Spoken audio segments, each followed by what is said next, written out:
मुख्यमंत्री डॉक्टर मोहन यादव ने कल हुई प्रधानमंत्री से मुलाकात को लेकर कहा कि प्रधानमंत्री ने मेट्रो के उद्घाटन के लिए, किसान सम्मान के लिए और पीएम मित्र पार्क के उद्घाटन की मौखिक स्वीकृति दे दी है। सीएम डॉक्टर मोहन यादव ने कहा कि विकास के कामों को लेकर प्रधानमंत्री का जिस प्रकार से आशीर्वाद मिल रहा है वह हम सभी के लिए उत्साह बढ़ाने वाली बात है। इसके बाद आज विधानसभा में खाद की कमी को लेकर विपक्ष के प्रदर्शन को लेकर कहा कि कांग्रेस दो मुही नीति अपनाती है। कांग्रेस के शासनकाल में कितना हाहाकार मचता था, कितनी कालाबाजारी होती थी, ये किसी से छिपा नहीं हुआ है। सीएम ने कहा कि सरकार ने राज्य के लिए वह सभी प्रबंध किए हैं, इसलिए किसानों को किसी प्रकार की कोई तकलीफ नहीं होगी। मैंने माननीय प्रधानमंत्री जी से कल मुलाकात की और प्रधानमंत्री जी ने हमारी मेट्रो के उद्घाटन के लिए, किसान सम्मान के लिए और पीएम मित्र पार्क जो लगभग 1 लाख से ज़्यादा लोगों को आदिवासी अंचल में रोजगार देगा, टेक्सटाइल पार्क, उसका भूमि पूजन करके आने की मौखिक स्वीकृति दी है।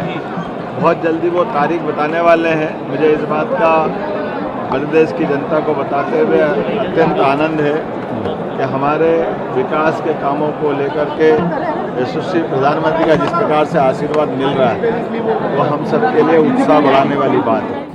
चलिए बढ़ेंगे आगे बात अगली खबर की। तामिया तहसील अंतर्गत झिरपा में समर्थन मूल्य पर चल रही मूंग खरीदी में किसानों के साथ बड़ी धोखाधड़ी सामने आई है। खरीदी केंद्रों पर प्रति बोरी में निर्धारित 50 किलो 530 ग्राम के मानक के विपरीत 51 किलो 150 ग्राम तक तोल की जा रही है।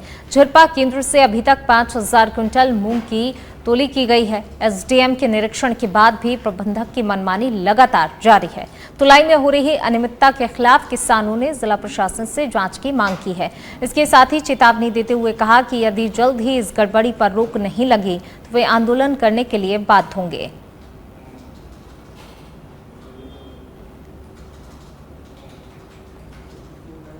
किसानों से अधिकतम 40 क्विंटल, उससे अधिक लेने का नहीं है। और क्या रुपए में क्विंटल चल रही है?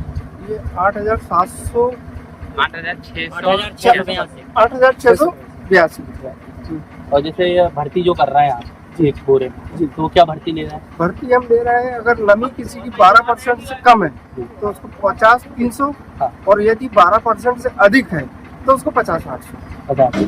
जैसे अभी हमने देखे हैं यहाँ पे कि किसी बोरियों में 50 किलो 51 किलो, किसी में 51 200, ऐसा क्यों ले रहे हैं? अब वो क्या होता है कि वो हम मानो की लापरवाही के नतीजा हो जाता है। अब अपन तो पूरे स्टेज पे खड़े नहीं हो पाते, हर तुलाई पे खड़े नहीं हो पाते। और इसी बीच रुक करेंगे अगली खबर का। श्योपुर से खबर आपको बता रहे हैं, जहां शातिर बदमाशों ने एटीएम बदलकर युवक से ठगी की वारदात को अंजाम दिया। बदमाशों ने 37,500 रुपए की ठगी की। पहले एटीएम बूथ के अंदर खड़े होकर पासवर्ड देखा, फिर शातिराना तरीके से बदला युवक का एटीएम। सीसीटीवी कैमरे में ये पूरी ठगी की घटना कैद हुई है। विजयपुर थाना इलाके के पंजाब नेशनल बैंक के एटीएम का ये मामला है। विजयपुर थाना पुलिस मामले की जांच में जुटी हुई है।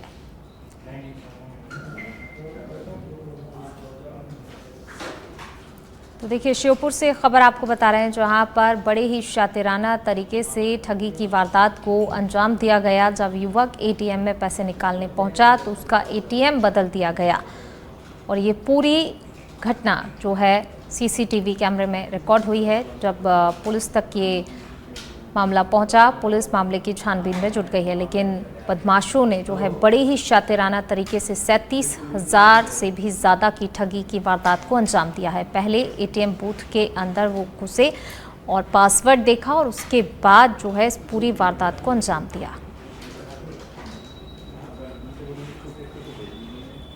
चलिए बढ़ेंगे आगे, बात करेंगे अब मंदसौर की। मंदसौर और तहसील भानपुरा में पिछले 6 दिनों से लगातार झमाझम बारिश से किसानों का हाल अब बुरा हो गया है। लगातार हो रही बारिश से किसानों की फसलों पर बुरा असर पड़ा है।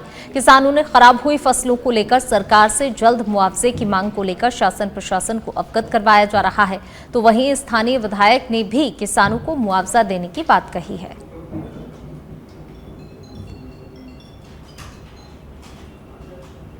मंदसौर से ये खबर आपको बता रहे हैं। देखिए, मंदसौर और आसपास के जो इलाके हैं वहां पर लगातार जो है पिछले कई दिनों से मूसलाधार बारिश हो रही है, भारी बारिश हो रही है, जिसके चलते अब जो है किसान परेशान हो रहे हैं क्योंकि फसलों को कहीं ना कहीं नुकसान जो है पहुंचता हुआ दिखाई दे रहा है और इसको लेकर अब किसान चिंतित भी हैं। देखिए कई गांव जो हैं वो जलमग्न हो चुके हैं, पूरे गांव के गांव में जो है पानी भरा हुआ है, जल भराव हुआ है, जिसके चलते लोगों का जनजीवन बुरी तरीके से प्रभावित हुआ। और किसानों की अगर ख़ास तौर से बात की जाए तो देखिए किसानों के माथे पर भी अब चिंता की लकीरें हैं क्योंकि उनकी फसलों को भी नुकसान हो रहा है और जिसके चलते अब किसान बहुत ज़्यादा चिंतित हो गए हैं और इसी को लेकर किसानों ने सरकार से मुआवजे की मांग की है। स्थानीय विधायक ने मुआवजा देने की बात भी कही, यानी कि एक तरीके से किसानों को आश्वासन दिया गया है विधायक की तरफ से, लेकिन किसान जो हैं अभी भी चिंतित हैं।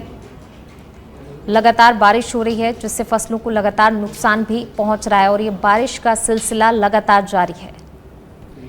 उधर से सरपंच बोल रहा हूँ। यहाँ पर लगातार बारिश होने की वजह से किसानों को सोयाबीन, मूंगफली, मक्का, उड़द सभी फसलों में नुकसान होने का पूरी पगार पे है और उनको बीमा कंपनी से बीमा दिलाए जाने की शासन से मैं मांग कर रहा हूँ और तहसीलदार महोदय से निवेदन है कि वो प्रत्येक खेत पर जाकर उनका सर्वे करवाए और उचित तहसीलदार महोदय से निवेदन है कि वो उचित बीमा और मुआवजा दिलाने की। इनसे जो लगातार बारिश हो रही है यहाँ पर और कुएं खेत सब पानी से भर चुके हैं, इसी वर्षा के कारण अपने यहाँ सोयाबीन की जो फसल है उसमें अभी फूल आने का टाइम है और फल आने का टाइम है, उसमें ज़्यादा पानी मिल रहा है, इससे उसमें गलत लगने की संभावना बन रही है। तो सरकार से और प्रशासन से निवेदन है कि इसको तुरंत किसानों को राहत पहुंचाए और इसके नुकसान का उचित मुआवजा अथवा हमने बीमा करवाया है, बीमा प्रदान करें। इसी के लिए हमने बीमा करवाया है। इसी में हम सरकार से निवेदन करते हैं कि हम प्रतिवर्ष। चलिए बढ़ेंगे आगे और अब बात करेंगे पन्ना की, जहां पन्ना के करही मार्ग पर नया खीरा के पास एक सड़क हादसा देखने को मिला है, जहां पर तेज रफ्तार एक ऑटो अनियंत्रित होकर सड़क पर पलटा। ऑटो में सवार 11 लोग घायल हो गए। ये दुर्घटना तब हुई जब ऑटो एक गाय को बचाने के प्रयास में अनियंत्रित होकर पलट गया। घायलों में से 3 की हालत बेहद गंभीर बताई जा रही है, जिन्हें प्राथमिक उपचार के बाद पवई सामुदायिक स्वास्थ्य केंद्र से पन्ना जिला चिकित्सालय रेफर किया गया है। देखिए पन्ना में तेज़ रफ्तार का कहर देखने को मिला है। हालांकि देखिए गाय को बचाने के चक्कर में ये पूरा हादसा हुआ। इस घटना में 11 लोग घायल हो गए हैं, जिन्हें अस्पताल में भर्ती करा दिया गया है। पवई में पहले प्राथमिक उपचार दिया गया, उसके बाद पन्ना जिला चिकित्सालय में इन्हें रेफर किया गया, जहां पर इनका इलाज किया जा रहा है। तो देखिए तेज़ रफ्तार का कहर लगातार, इससे पहले भी इस तरीके की तस्वीरें सामने आ चुकी है जहां पर तेज़ रफ्तार का कहर देखने को मिला और एक बार फिर पन्ना में तेज़ रफ्तार का कहर देखने को मिला, जिस घटना में 11 लोग घायल हुए हैं। हालांकि सभी घायलों का अस्पताल में फिलहाल इलाज जारी है। पूरे आने मोहल्ला के होते बरिया का पेड़ था, बछिया बैठी थी आंगी, उसने ब्रेक मारा, इसलिए वह पलट गई। कितने लोग थे उसमें? 11 लोग थे। कितने लोग? सभी लोग घायल हुए क्या? सभी लोग घायल थे। पन्ना कितनों को रेफर किया? सर 2 को। घटना से हमारे पास सूचना आई थी, तो 11 घायल मरीज आए थे, जिनमें से 2 की कंडीशन ज़्यादा खराब थी, तो उन्हें पन्ना रेफर करा जा चुका है। बाकियों का इलाज चल रहा है और बाकी कंडीशन स्टेबल है अभी। मॉनसून की पहली फुहारों के साथ ही पन्ना की धरती ने एक बार फिर अपना खजाना उगलना शुरू कर दिया है। जी हां, बारिश शुरू होते ही हीरा खदानों में हलचल अब तेज हो गई है। हीरा पारखी अनुपम सिंह ने बताया कि जुलाई महीने में हीरा कार्यालय में ताबड़तोड़ 14 बेशकीमती हीरे जमा किए गए हैं। इन हीरों का कुल वजन 34 कैरेट 41 सेंट है। इनमें सबसे बड़ा हीरा 11 कैरेट 95 सेंट का है, जबकि सबसे छोटा हीरा 37 सेंट का मिला है। इन सभी हीरों की अनुमानित कीमत करीब 42 लाख रुपए आंकी जा रही है। हीरा कार्यालय में लगातार हीरों के जमा होने से स्थानीय लोगों और हीरा प्रेमियों में उत्साह का माहौल देखने को मिल रहा है। उम्मीद की जा रही है कि आने वाले दिनों में और भी हीरे मिलने से पन्ना की अर्थव्यवस्था को गति मिलेगी। जुलाई की बात करें तो बताता हूं आपको कि 14 नग हीरे प्राप्त हुए हैं, जिसमें 34 कैरेट 41 सेंट टोटल वजन है अनुमानित कीमत 42 लाख के आसपास है। सबसे बड़ा हीरा 11.95 सेंट का है तथा छोटा हीरा 37 सेंट का है। लगातार बारिश में हीरे निकल रहे हैं, लोग भी बाहर से पूछने के लिए आ रहे हैं हीरों के लिए। बिल्कुल, हीरा खदान संचालित करने के लिए पानी की आवश्यकता होती है, जो पर्याप्त पानी अभी उपलब्ध है, जिस कारण से हीरे अधिक आ रहे हैं। अन्य जिलों के लोग भी इंटरेस्टेड हैं यहाँ खदान लगाने में। बिल्कुल, आजू बाजू के जो भी प्रदेश के जिले के लोग बाग हैं वो आ रहे हैं और काम कर रहे हैं। चलिए बढ़ेंगे आगे। खबर भांडेर से है, जहां पर स्वास्थ्य सेवाओं को मजबूत और पारदर्शी बनाने के लिए सीएमएचओ डॉक्टर बीके वर्मा लगातार मैदानी निरीक्षण कर रहे हैं और इसी कड़ी में उन्होंने सामुदायिक स्वास्थ्य केंद्र भांडेर का औचक निरीक्षण कर व्यवस्थाओं का जायजा लिया। स्वच्छता व्यवस्था और ओपीडी संचालन को लेकर संतोष जताते हुए सीएमएचओ ने कहा कि स्वस्थ वातावरण और समय पर इलाज हर नागरिक का अधिकार है और उसे सुनिश्चित करना हमारी पहली प्राथमिकता भी है। पोषण पुनर्वास केंद्र में 10 में से सिर्फ 5 बच्चों का उपचार होते देख सीएमएचओ ने नाराजगी जाहिर की। उन्होंने बीएमओ और फीडिंग डेमोन्स्ट्रेटर को कारण बताओ नोटिस भी जारी करते हुए निर्देश दिए कि क्षेत्र के सभी कुपोषित बच्चों को भर्ती कर 100% उपचार सुनिश्चित किया जाए। चलिए बढ़ेंगे आगे। प्रदेश के छिंदवाड़ा जिले के कई सरकारी स्कूल खंडहर में तब्दील हो चुके हैं। बारिश के दिनों में बच्चों की जान खतरे में है, लेकिन ना तो मरम्मत हुई और ना ही कोई वैकल्पिक व्यवस्था की गई। दीवारों की दरारें, टपकती छत और बिजली पानी जैसी मूलभूत सुविधाओं के अभाव में इन मासूम बच्चों की जान जोखिम में डाली जा रही है। ये बच्चे अपनी जान जोखिम में डालकर पढ़ाई करने को मजबूर हैं। हाल ये है कि जिम्मेदार अधिकारी निरीक्षण तक नहीं कर रहे हैं। तामिया विकास खंड अंतर्गत आने वाले ग्राम डिबूढाना के प्राथमिक स्कूल और ग्राम लिंगा का प्राथमिक सरकारी स्कूल खंडहर में तब्दील हो चुका है। स्कूल का भवन जर्जर हो चुका है, जो कभी भी गिर सकता है।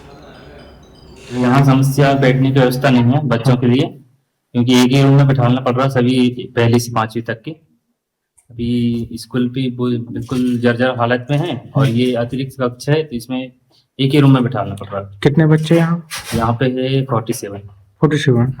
टीचर कितने हैं? 2, एक में अतिथि में हाँ। और सर भी। ये जो पानी टपकता है फिर एक ही जगह बैठते हैं बच्चे? एक ही जगह बैठते हैं, पानी की वजह से पानी पूरा गीला हो जा रहा है, तो एक ही जगह बैठाना पड़ रहा है। पंचायत द्वारा कोई मेंटेनेंस नहीं किया गया? नहीं, अभी तो कोई मेंटेनेंस। चलिए बढ़ेंगे आगे। बात करेंगे अब नेमावर की। नेमावर सहित नर्मदा के ऊपरी क्षेत्र में लगातार हो रही भारी बारिश और बरगी डैम के 12 गेट खोलने से नेमावर में नर्मदा का जलस्तर लगातार बढ़ता ही जा रहा है। नर्मदा नदी खतरे के निशान से 885 फीट से मात्र 2 फीट नीचे 883 फीट पर बह रही है। लगातार बारिश से नदी का धीरे धीरे जलस्तर लगातार बढ़ता जा रहा है। बाढ़ के हालात निर्मित करने वाली सहायक नदी जामनेर भी उफान पर आ गई है। इसके चलते प्रशासन ने नेमावर की निचली बस्तियों और नर्मदा किनारे बसे गांवों को अलर्ट कर दिया है। नगर घाट पर स्थित प्रसादी की दुकानें हटवा दी गई हैं। नेमावर की विभिन्न सामाजिक धर्मशालाओं को भी सूचित कर दिया गया है, ताकि निचली बस्तियों में पानी घुसने पर लोगों को इन धर्मशाला में ठहराया जा सके। तो वहीं घाटों पर तैनात रहने वाले कीवटों को भी अलर्ट किया गया है। जलस्तर बढ़ रहा है, अभी 83 हो गई। पिक्चर्स में डूब की संकेत का निशान है और शासन प्रशासन दुकानदारों को और नहाने धोने वालों को सभी पे सुरक्षित स्थान पर पहुंचने का मार्गदर्शन दे रही है और घाट पे सभी दुकानदार को सूचना भी दे कि अपने अपने दुकान सामान निकाल के जो भी आपका कीमती सामान है उसको निकाल के बाहर रख लिया जाए और इस प्रकार शासन। चलिए बढ़ेंगे आगे। बात करते हैं अगली खबर की। प्रदेश के विधानसभा में चल रहे मानसून सत्र के 5वें दिन किसानों के खाद के मुद्दे को लेकर कांग्रेस ने विधानसभा में जोरदार हंगामा किया। तो वहीं कांग्रेस के प्रदर्शन पर खाद्य एवं नागरिक आपूर्ति मंत्री गोविंद सिंह राजपूत ने जोरदार हमला बोलते हुए कहा कि मैं भी किसान हूं। मध्य प्रदेश में कहीं भी कोई भी खाद की किल्लत नहीं है, कहीं कोई आंदोलन नहीं हुआ है। कांग्रेस को तो बस बेवजह मुद्दा बनाने की आदत हो गई है। वहीं गुना में आई बाढ़ पर कहा कि वहां का प्रभारी मंत्री हूं।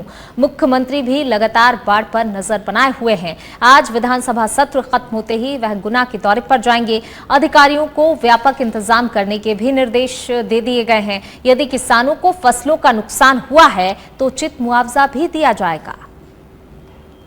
उन लोगों से पूछो, किसानों के पास जाएं, खेतों में जाएं। मैं खुद किसान हूं, देख रहा हूं हर जगह खाद मिल रही है। अभी तक मध्य प्रदेश में कहीं भी किसानों का कोई आंदोलन नहीं हुआ खाद के लिए।